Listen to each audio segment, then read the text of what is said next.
ನಮಸ್ಕಾರ ವೀಕ್ಷಕರೇ, Raghu Educare and public information YouTube ಚಾನಲ್ಗೆ ಸ್ವಾಗತ.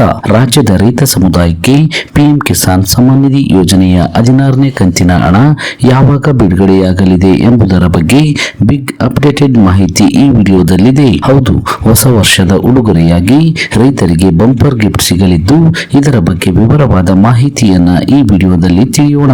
ಈ ಸುದ್ದಿ ಬಹಳ ಉಪಯುಕ್ತವಾಗಿರುವುದರಿಂದ ಈಗಲೇ ಈ ವಿಡಿಯೋಗೆ ಲೈಕ್ ಮಾಡಿಬಿಟ್ಟು ಸ್ಕಿಪ್ ಮಾಡದೆ ವಿಡಿಯೋವನ್ನ ಕೊನೆ ತನಕ ನೋಡಿ. ಹಾಗೇನೆ ನೀವು ಇನ್ನೂ ನಮ್ಮ ಚಾನಲ್ಗೆ ಸಬ್ಸ್ಕ್ರೈಬರ್ ಆಗಿಲ್ಲ ಅಂದ್ರೆ ಈಗಲೇ ಕೆಂಪು ಅಕ್ಷರದಲ್ಲಿರುವ ಸಬ್ಸ್ಕ್ರೈಬ್ ಪದದ ಮೇಲೆ ಕ್ಲಿಕ್ ಮಾಡಿ ಪಕ್ಕದಲ್ಲಿ ಬರುವ ಬೆಲ್ ಬಟನ್ ಅನ್ನು ಒತ್ತಿ ಆಲ್ ಅಂತ ಸೆಲೆಕ್ಟ್ ಮಾಡಿಕೊಳ್ಳಿ. ಹೌದು ರೈತ ಬಾಂಧವರೇ, 2023 ನವೆಂಬರ್ 26ರಂದು ರೈತರ ಬ್ಯಾಂಕ್ ಖಾತೆಗೆ ಕೇಂದ್ರ ಸರ್ಕಾರದಿಂದ ಪಿಎಂ ಕಿಸಾನ್ ಸಮ್ಮಾನ್ ನಿಧಿ ಯೋಜನೆಯ 15ನೇ ಕಂತಿನ ಹಣವನ್ನ ಜಮೆ ಮಾಡಲಾಗಿತ್ತು. ಇದೀಗ ರೈತರು 16ನೇ ಕಂತಿನ ಹಣ ಯಾವಾಗ ಜಮೆಯಾಗುತ್ತದೆ ಎಂದು ಪ್ರಶ್ನಿಸುತ್ತಿದ್ದಾರೆ. ಪ್ರತಿ 4 ತಿಂಗಳಿಗೊಮ್ಮೆ ರೈತರ ಬ್ಯಾಂಕ್ ಖಾತೆಗೆ ಪಿಎಂ ಕಿಸಾನ್ ಸಮ್ಮಾನ್ ನಿಧಿ ಯೋಜನೆಯ ಮೊತ್ತ ಜಮೆಯಾಗುತ್ತದೆ. ಪ್ರಸ್ತುತ 2023-24ನೇ ಸಾಲಿನ ಆರ್ಥಿಕ ವರ್ಷದಲ್ಲಿ ಮೊದಲನೇ ಕಂತನ್ನ ಕೇಂದ್ರ ಸರ್ಕಾರ ರೈತರಿಗೆ ತಲುಪಿಸಿತ್ತು. ಆಗಸ್ಟ್ನಲ್ಲಿ ಕೇಂದ್ರ ಸರ್ಕಾರವು ಮೊದಲನೇ ಕಂತಿನ ಹಣವನ್ನು ರೈತರ ಬ್ಯಾಂಕ್ ಖಾತೆಗೆ ತಲುಪಿಸಿತ್ತು. ಇನ್ನು ಅದೇ ರೀತಿ 2ನೇ ಕಂತಿನ ಹಣವನ್ನು ನವೆಂಬರ್ ತಿಂಗಳಿನಲ್ಲಿ ರೈತರ ಖಾತೆಗೆ ಜಮಾ ಮಾಡಿತ್ತು. ಇದೀಗ ಪ್ರಸ್ತುತ 2023-24ನೇ ಸಾಲಿನ 3ನೇ ಕಂತಿನ 2,000 ರೂಪಾಯಿ ಹಣವನ್ನು ಇದೇ ಜನವರಿ ಮೊದಲನೇ ವಾರದಲ್ಲಿ ತಲುಪಿಸುವ ಸಾಧ್ಯತೆ ಇದೆ ಎಂಬ ಸುದ್ದಿ ತಿಳಿದು ಬಂದಿದೆ. ಪಿಎಂ ಕಿಸಾನ್ ಸಮ್ಮಾನ್ ನಿಧಿ ಯೋಜನೆಯ ಫಲಾನುಭವಿಗಳಿಗೆ 16ನೇ ಕಂತಿನ 2,000 ರೂಪಾಯಿ ಹಣ ಅತಿ ಶೀಘ್ರದಲ್ಲೇ ರೈತರ ಖಾತೆಗೆ ಜಮೆಯಾಗಲಿದೆ.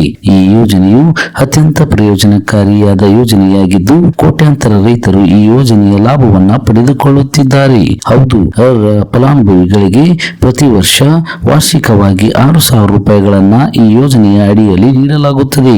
ಈ ಒಂದು ಯೋಜನೆಯಡಿಯಲ್ಲಿ ನಮ್ಮ ರಾಜ್ಯದ ಲಕ್ಷಾಂತರ ರೈತರು ಲಾಭವನ್ನ ಪಡೆದುಕೊಂಡಿದ್ದಾರೆ. ಬೇರೆ ಬೇರೆ ರಾಜ್ಯಗಳ ರೈತರು ಪಿಎಂ ಕಿಸಾನ್ ಸಮ್ಮಾನ್ ನಿಧಿ ಯೋಜನೆಯಡಿಯಲ್ಲಿ ವರ್ಷಕ್ಕೆ ಬರೋಬ್ಬರಿ 10ರಿಂದ 12,000 ರೂಪಾಯಿ ಮೊತ್ತವನ್ನ ಪಡೆದುಕೊಳ್ಳುತ್ತಿದ್ದಾರೆ.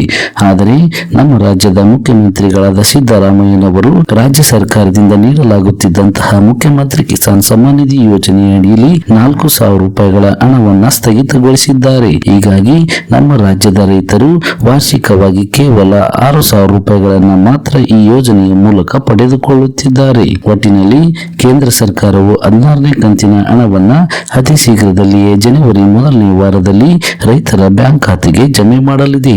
ಇದಿಷ್ಟು ಇವತ್ತಿನ ಪ್ರಮುಖ ಮಾಹಿತಿಯಾಗಿದ್ದು, ಆದಷ್ಟು ಈ ಮಾಹಿತಿಯನ್ನ ಎಲ್ಲಾ ರೈತ ಬಾಂಧವರಿಗೆ ತಲುಪುವವರೆಗೂ ತಪ್ಪದೇ ಶೇರ್ ಮಾಡಿ. ಈ ವಿಡಿಯೋವನ್ನ ಕೊನೆವರೆಗೂ ನೋಡಿದ್ದಕ್ಕೆ ಧನ್ಯವಾದಗಳು. Thanks for watching this video. Please subscribe for more videos. If you like this video, click the like buttons and give your comments.